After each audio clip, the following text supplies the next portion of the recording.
I think it is because I want to go on the grass as much as we can. I think it's from a safety standpoint, it's probably the best thing for a football team. It's unusually warm this spring, and that's allowed us to get outside some. So every chance we can get outside, we will. If it gets real cold or wet, then we'll go inside. How are you guys holding up from an injury standpoint? We saw Nandi with a sling, and I think Beatty had something on his hand. Right. Well, we've had some injuries. We started the spring off with a lot of guys out, and that's always a concern. We have probably 15 guys out today at least, and about 10 starters.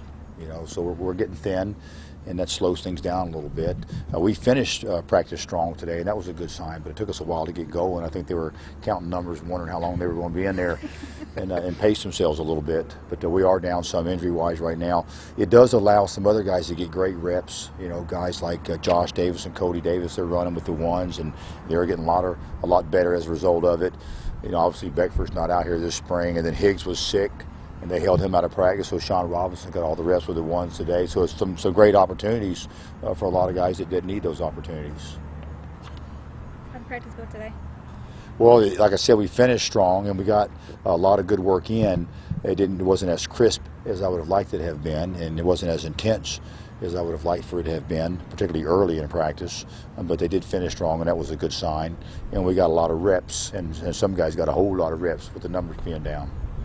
When you plan a scrimmage again? We'll get a little bit on Wednesday, not a whole lot, and then we'll scrimmage again on Friday.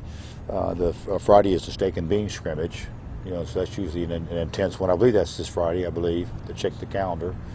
You talked a lot about Kugler and his move to center, but why do you think he fit moving to offensive line? Was that something in your plan for him when you were recruiting him, or? Well, we thought that he may eat his way into being a lineman on either side of the ball. He was a very good tight end in high school and a very good defensive lineman. He was a Player of the Year in Pennsylvania, which was a huge honor. We have enough players at tight end right now. He's probably better suited to be a lineman. We need help on the offensive line. I think he's going to be a heck of a center. He has a knack for it in some ways. He's very, very tough. He's real smart. Football's really important to him. He's a heck of a player. He's going to be an outstanding center. I would anticipate him playing some this year for us as a second-year freshman. Coach, can you just talk about how the defense is coming along so far and the new D coordinator this spring? I've been real pleased with the progress of our defense. We have installed a significant amount of it already. There's a lot of carryover in the teaching part and in the assignment part of it, but I think they've picked it up a lot quicker than I thought they would. A lot of the little things I see them doing in practice, and I come back in the evenings and watch the film with the defensive staff, and I'm very pleased with the progress of our football team. I think the players are excited about the new coaches. I think they have a great plan, a lot of energy. So far, so good.